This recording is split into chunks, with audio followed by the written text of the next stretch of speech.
ओम शांति। 31/3/26 की मुरली है। बाबा कहते हैं, ऊंच पद पाना है तो सच्चे बाप के साथ सदा सच्चे रहो। कोई भी भूल हो तो बाप से क्षमा ले लो, अपनी मत पर नहीं चलो। कोई भी भूल हो तो बाबा को सच्चाई से जाकर वो बताना है और अपनी मत पर नहीं चलना है। प्रश्न है, कौन से लाल कभी छिप नहीं सकते? जिनको ईश्वरीय परिवार से प्यार है, जिन्हें रात दिन सर्विस का ही होना रहता है, ऐसे सर्विसेबल जो फरमान बरदार और वफादार है, कभी भी मन मत पर नहीं चलते, बाप से सच्चे और साफ दिल है, वह कभी भी छिप नहीं सकते। क्या क्या क्वालिटी है उस बच्चे में जो छिप नहीं सकते? एक, उनको ईश्वरीय परिवार से प्यार है। दूसरा, रात दिन सर्विस का होना रहता है। तीसरा, बाबा के साथ वफादार और फरमानबरदार होकर रहते हैं। फिर मनमत पर नहीं चलते हैं और सच्चे और साफ दिल रहता है, बाबा को से कुछ छिपाते नहीं है, तो वो खुद भी लाल कभी छिप नहीं सकते। गीत है, तुम ही हो माता पिता। अब ये गारंटी और प्रतिज्ञा किससे की है? हमने माता पिता से की है। तो गारंटी बच्चों की है कि बाबा हमारे तो एक आप हो, दूसरा न कोई। बाबा को बोला, बाबा आप ही मेरे माता पिता हो और कोई नहीं है।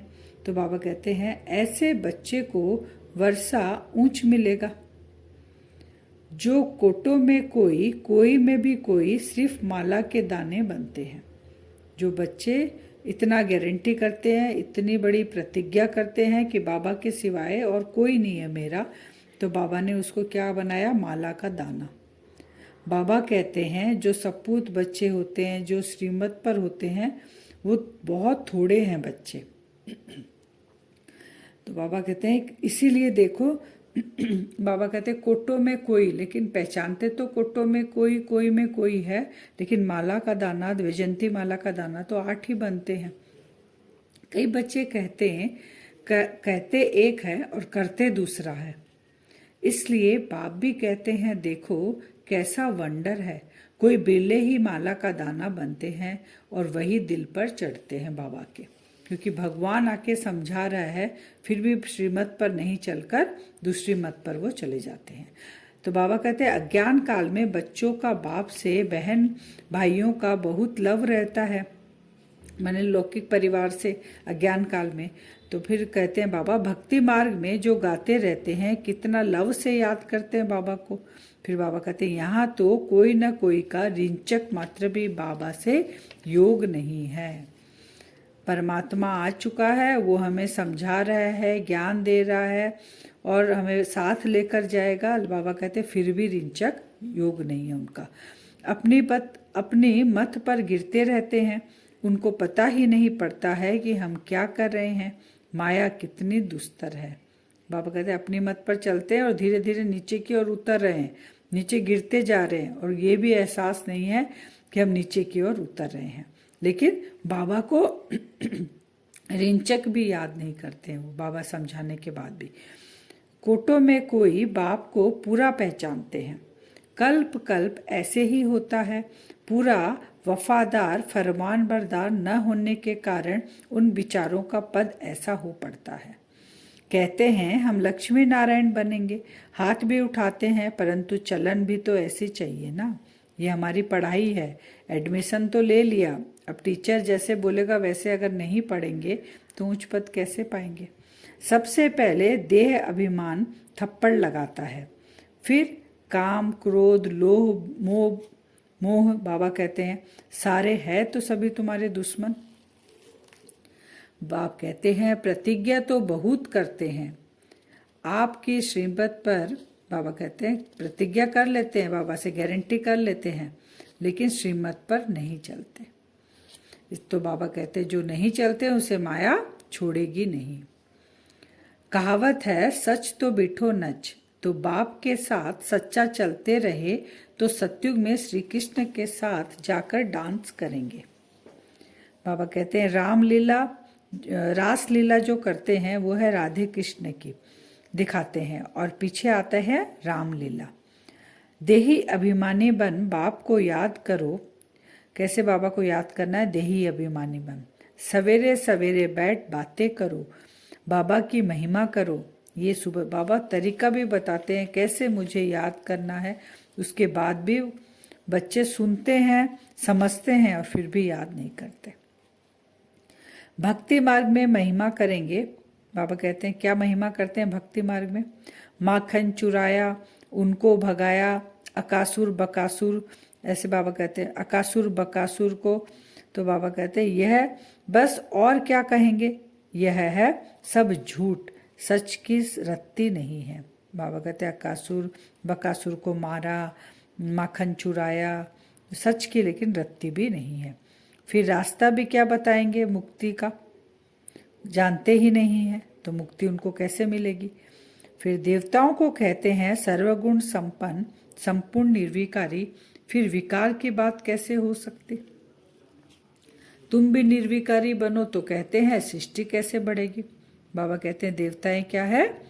संपूर्ण निर्विकारी है। फिर बाबा बच्चों को कहते हैं कि जो मनुष्य आत्माएं हैं, अज्ञानी आत्माएं, उनको कहते हैं कि तुम भी निर्विकारी बनो। तो वो रिस्पॉन्स करते हैं कि बच्चे कैसे पैदा होंगे, उनको पता ही नहीं कि वाइसलेस दुनिया कैसे चलती है।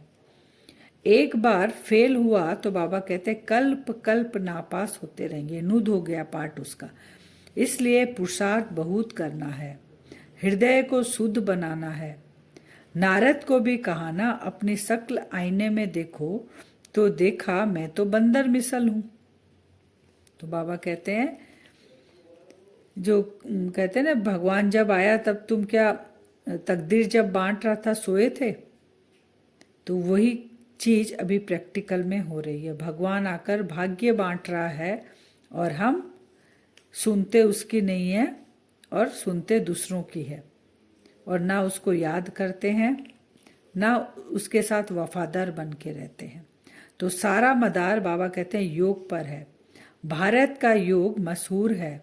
निराकार बाप ही निराकार बच्चों को समझाते हैं, राजयोग सिखलाते हैं। इसमें श्री कृष्ण का भी नाम डाल दिया है। राजयोग कौन सिखा रहा है?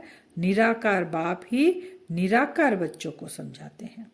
इसमें देहधारी श्री कृष्ण का नाम डाल दिया है। तुम जानते हो हमको ऐसा लक्ष्मी नारायण बनना है।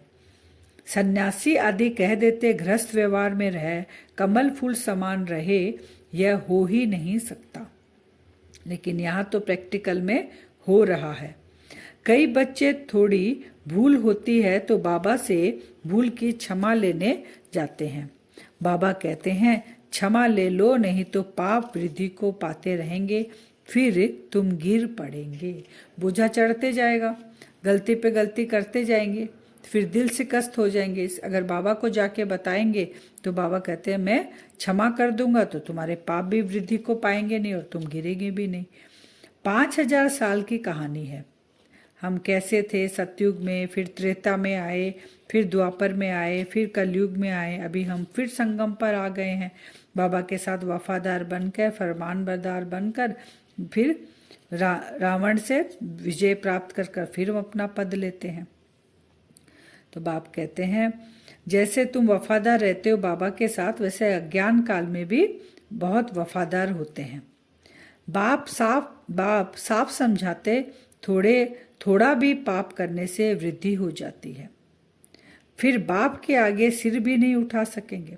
साफ समझाते हैं बाबा, नहीं तो फिर बच्चे बोलेंगे ना, जब ट्रिब्यूनल बैठेगी दिखाया जाएगा तुमने ये पाप किया, तो बच्चे तो बाबा को उलाहना देंगे कि बाबा आपने तो समझाया नहीं कि लास्ट में ऐसे ऐसे होगा। इसलिए बाबा कहते हैं मैं साफ समझाता हूँ, थोड़ा भी पाप करेंगे तो वृद्धि हो जाती है, फिर बाप के आगे सिर भी नहीं उठा सकेंगे। झूठ बोलने से तो तौबा तौबा करनी चाहिए।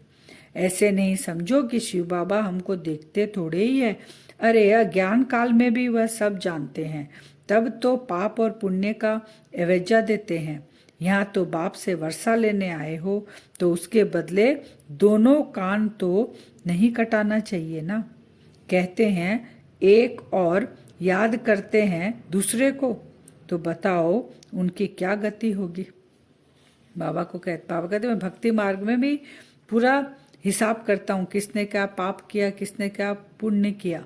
तो तुम तो अब मेरे बच्चे बने हो, तो जितना तुमको प्राप्ति है, अगर गलत किए, झूठ बोले, मुझे बोलकर दूसरे को याद किए, देहधारी को, तो फिर पाप तुम्हारा भी, फिर जैसे तुमको वर्षा मिल रहा है वैसे फिर तुम्हारा पतन की ओर भी ज्यादा तुम बढ़ोगे। अगर ज्यादा मिलेगा तो नीचे भी ज्यादा जाओगे, क्योंकि तुम अभी बच्चे हो। बाबा कहते हैं सच बोलना, सच खाना, सच पहनना, यह भी अभी की बात है। आज का वरदान है, रूहानियत की खुशबू के आधार पर सर्व को परमात्मा संदेश देने वाले विश्व कल्याणकारी भव। कैसे देना है? विश्व कल्याणकारी कैसे बनेंगे? अपनी रूहानियत की खुशबू से, बाबा कहते हैं, सर्व आत्माओं को परमात्मा संदेश देना। फिर रूहानियत की सर्व शक्तियां स्वयं में धारण कर लो तो रूहानियत की खुशबू सहज ही अनेक आत्माओं को अपने तरफ आकर्षित करेगी। जैसे मनसा शक्ति से प्रकृति को तमो प्रधान से सतो प्रधान बनाते हो, वैसे अन्य विश्व की आत्मा जो आप लोगों के आगे नहीं आ सकेगी, उनको दूर रहते भी आप रूहानियत की शक्ति से बाप का परिचय व मुख्य संदेश दे सकेंगे।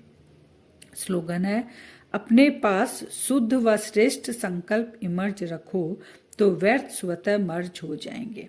मेरे पास अगर शुद्ध और श्रेष्ठ संकल्प इमर्ज रूप में रहेंगे तो व्यर्थ कितने दिन चलेंगे, वो धीरे धीरे नीचे दब के मर्ज हो जाएंगे। अव्यक्त इशारे हैं, निश्चय के फाउंडेशन को मजबूत कर सदा निर्भय और निश्चिंत रहो। बहुत अच्छा बाबा ने बताया है, और ये सारा दिन प्रैक्टिस करेंगे ना, बहुत पावर मिलती है आत्मा को। तो बाबा ने विस्तार में थोड़ा बताया है, जिस समय कोई भी परिस्थिति आए तो बाप को साथी बना लो तो अनुभव करेंगे कि मैं अकेला नहीं हूँ, मेरे साथ विशेष शक्ति है। जहाँ बाप है वहाँ चाहे कितना भी तूफान हो वह तोहफा बन जाएगा। निश्चय बुद्धि विजयंती, इस टाइटल की स्मृति से विजयी बनो और विजयी वर्ष मनाओ। अब हम वरदान से 1-2 मिनट योग करेंगे, अपना असली स्वरूप देखेंगे। सबसे पहले, मैं शरीर नहीं, इस शरीर को चलाने वाली आत्मा दोनों आंखों के बीच में विराजमान हूं।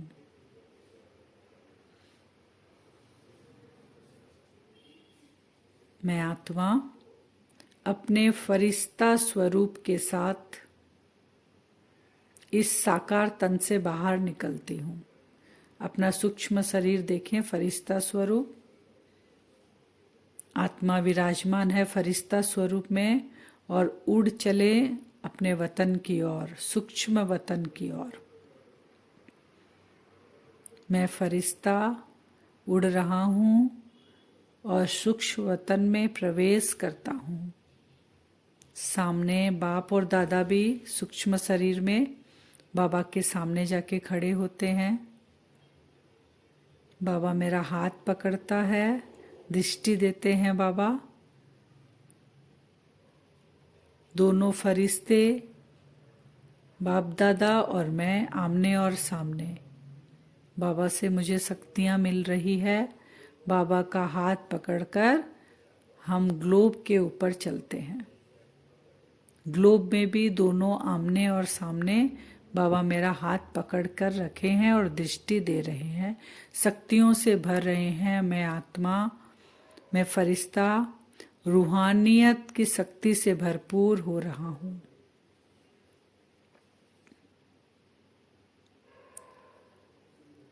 बाबा को बोले, बाबा विश्व की सारी आत्माओं को आप ग्लोब पर इमर्ज करें।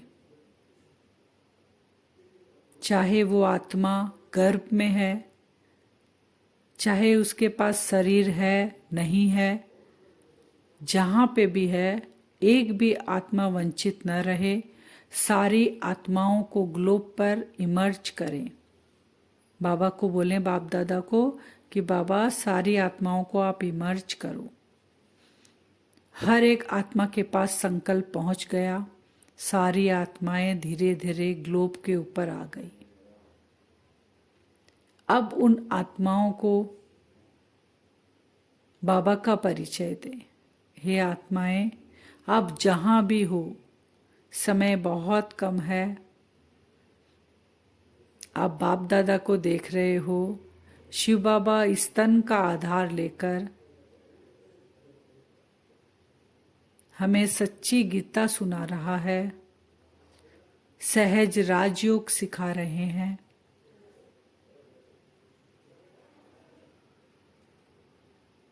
आप भी आत्मा हो और हम सबका पिता परम आत्मा अभी धरती पर आया हुआ है। पहचान लो अपने पिता को, देख लो अपने पिता को, और बाप दादा से सारी आत्माएं दृष्टि ले रही हैं। एक भी आत्मा वंचित नहीं है, सारी आत्माएं, सभी को बाबा का परिचय मिल गया। ये आत्माएं, अब आप अपने अपने साकार शरीर में जाएं और ये जो अनुभव आपने किया है, इस अनुभव को पक्का करें। सारी आत्माएं नीचे चली गई अपने साकार वतन में। मैं फरिश्ता बाबा से दृष्टि ले रहा हूं। मेरी रूहानियत की शक्ति से उन आत्माओं को आकर्षण भी हो रहा है कि हम बार बार ग्लोब पर जाएं और बाप दादा से दृष्टि लें। मैं फरिश्ता भी बाबा से दृष्टि लेते हुए नीचे की ओर उतर रहा हूं और अपने इस साकार तन में प्रवेश करता हूं। मेरी वाइब्रेशन सारी आत्माओं को आकर्षित कर रही है।